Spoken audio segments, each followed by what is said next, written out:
दोस्तों, आज मैं आपको इस वीडियो में आयुर्वेदिक दिनचर्या के बारे में बताऊंगा।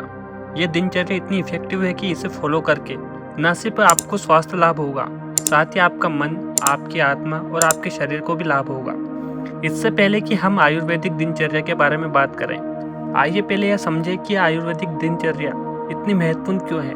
आयुर्वेद में दिनचर्या या दिनचर्या की अवधारणा शरीर के भीतर संतुलन और सामंजस्य बनाए रखने में महत्वपूर्ण भूमिका निभाती है। एक अच्छी दिनचर्या का पालन करके आप प्रकृति के साथ तालमेल बैठा सकते हैं। आयुर्वेदिक दिनचर्या पाचन में सुधार करने, नींद की गुणवत्ता बढ़ाने, तनाव को कम करने और समग्र कल्याण को बढ़ावा देने में मदद करती है। चलिए शुरू करते हैं दिनचर्या। सुबह की दिनचर्या। आयुर्वेदिक दिनचर्या सुबह की दिनचर्या से शुरू होती है, जो पूरे दिन के लिए दिशा तय करती है। आदर्श रूप से आपको ब्रह्म मुहूर्त में सूर्योदय से पहले जाग जाना चाहिए। हमें वात के समय के दौरान जागना चाहिए, जब हल्कापन और गति के गुण प्रबल होते हैं। जागने के बाद रात भर जमा हुआ विषाक्त पदार्थों को निकालने के लिए जीभ को अच्छे से साफ करने की सलाह दी जाती है। इसके बाद अपने दांतों को ब्रश करें और इंद्रियों को तारोताजा करने के लिए अपने चेहरे पर ठंडे पानी के छींटे मारें। इसके बाद अपने शरीर और दिमाग को जगाने के लिए योग या स्ट्रेचिंग जैसी किसी हल्के व्यायाम में शामिल हो।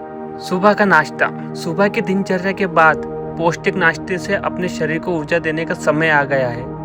आयुर्वेद के अनुसार नाश्ता गर्म, पका हुआ और आसानी से पचने वाला होना चाहिए, क्योंकि इस समय आपकी पाचन अग्नि, जिसे अग्नि के रूप में जाना जाता है, वो सबसे मजबूत होती है। सुबह ज़्यादा ऊर्जा के लिए हमें साबुत अनाज, फल, सब्जियाँ, मेवे, बीज और स्वस्थ वसा का सेवन करना चाहिए। ठंडे और भारी पदार्थों से बचें, क्योंकि ये आपकी पाचन अग्नि को कम कर सकते हैं और सुस्ती और असंतुलन का कारण बन सकते हैं। इसलिए हमेशा सुबह सुबह हल्का नाश्ता ही करें, ताकि ये आपके शरीर की ऊर्जा को बढ़ा सके। मध्य सुबह की दिनचर्या। मध्य सुबह में अपनी ऊर्जा को रिचार्ज करने के लिए काम या अन्य गतिविधियों से थोड़ा ब्रेक लेना फायदेमंद होता है। आप कुछ भी काम कर रहे हो, यह समय पित्त का होता है, जब आपकी उपपचय अग्नि अपने चरम पर होती है। अपने दिमाग को शांत करने और अपने ऊर्जा स्तर को संतुलित करने के लिए थोड़ी देर बाहर टहलें, धूप में बैठें, गहरी सांस लेने के साथ व्यायाम करें या हर्बल चाय का एक कप पिएं। यह छोटा सा ब्रेक आपको रिसेट करने और फिर से ध्यान केंद्रित करने, बर्नआउट को रोकने और उत्पादकता बढ़ाने का मौका देता है। दोपहर का भोजन। दोपहर के भोजन के लिए पित्त काल के दौरान दिन का अपना मुख्य भोजन खाने का लक्ष्य रखें, जब आपका पाचन सबसे मजबूत होता है। अपनी इंद्रियों को संतुष्ट करने और अपने शरीर की पोषक संबंधित आवश्यकताओं को पूरा करने के लिए एक संतुलित भोजन चुनें, जिसमें 6 स्वाद शामिल हो: मीठा, खट्टा, नमकीन, तीखा, कड़वा और कसेला।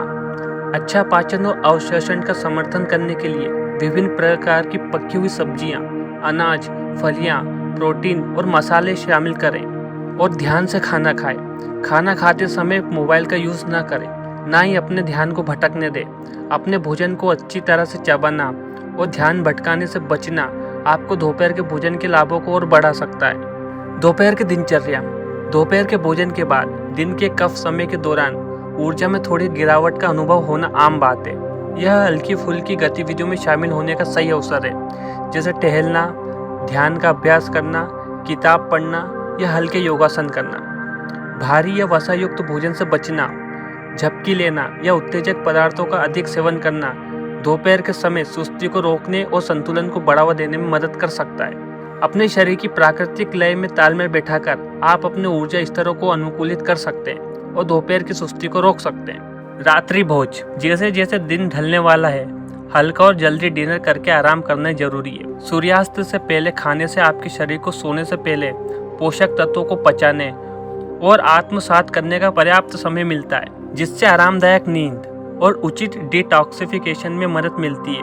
अपने शाम के भोजन के लिए गर्म, पके हुए और आसानी से पचने वाले खाद्य पदार्थ चुनें, जैसे सूप, उबली हुई सब्जियां और हर्बल चाय। भारी, चिकना या मसालेदार भोजन से बचें, क्योंकि ये आपकी नींद में खलल डाल सकते हैं और आपके दोषों में असंतुलन पैदा कर सकते हैं। शाम की दिनचर्या। रात के खाने के बाद अपने शरीर और दिमाग को सोने के लिए तैयार करने के लिए शाम की एक शांत दिनचर्या स्थापित करें। यह दिन का कफ समय होता है, जिसमें भारीपन और सुस्ती की विशेषता होती है। गर्म स्नान या शावर लें, गर्म तेल से हल्की हल्की मालिश करें, रोशनी कम करें और अपने शरीर को संकेत देने के लिए इलेक्ट्रॉनिक उपकरण जैसे टीवी, मोबाइल, लैपटॉप को बंद करें। यह आराम करने का सही समय है। गहरी आराम वाली नींद को बढ़ावा देने के लिए कुछ पढ़ें, सुखदायक संगीत सुने या ध्यान करने या कृतज्ञता का अभ्यास करने जैसी आरामदायक गतिविधियों में संलग्न हो। सोने का समय अंत में वाद समय के दौरान रात 10 बजे से पहले बिस्तर पर जाकर खुद को एक आरामदायक रात की नींद के लिए तैयार करें। यह गहरी कायाकल्प और पुनर्जनन के लिए आदर्श समय, क्योंकि आपका शरीर रात के दौरान खुद की मरम्मत और पुनर्स्थापना करता है। अपने बेडरूम को अंधेरा, ठंडा और विकर्षणों से मुक्त रखकर एक शांत नींद का माहौल बनाएं। गहरी सांस लेने, विजुअलाइजेशन करने या मांसपेशी विश्राम जैसी विश्राम तकनीकों का अभ्यास करें ताकि नींद में आसानी हो। गुणवत्तापूर्ण आराम को प्राथमिकता देकर आप तारोताजा और आने वाले दिन का सामना करने के लिए तैयार महसूस कर सकते हैं। दोस्तों, आयुर्वेदिक दिनचर्या का पालन करके आप अपने ऊर्जा स्तरों को बढ़ा सकते हैं, अपने पाचन का समर्थन कर सकते हैं, अपनी नींद की गुणवत्ता को बढ़ा सकते हैं और मन, शरीर और आत्मा में समग्र संतुलन को बढ़ावा दे सकते हैं। चाहे आप आयुर्वेदिक के लिए नए हो या अनुभवी चिकित्सक, इन दैनिक टाइम टेबल को शामिल करने से आपको अपने और अपने आसपास की दुनिया से गहरा संबंध बनाने में मदद मिल सकती है। इसलिए अपने शरीर की सहज बुद्धि को समझने के लिए समय निकालें और देखें कि आयुर्वेद का जादू आपके जीवन को अंदर से बाहर तक कैसे बदल देता है। दोस्तों, ये रही आयुर्वेदिक दिनचर्या, जिसे फॉलो करके आप भी अपने जीवन को बदल सकते हैं। दोस्तों, वीडियो कैसा लगा हमें कमेंट करके जरूर बताएं। साथ ही चैनल पर नए हैं तो चैनल को सब्सक्राइब करना ना भूलें। धन्यवाद।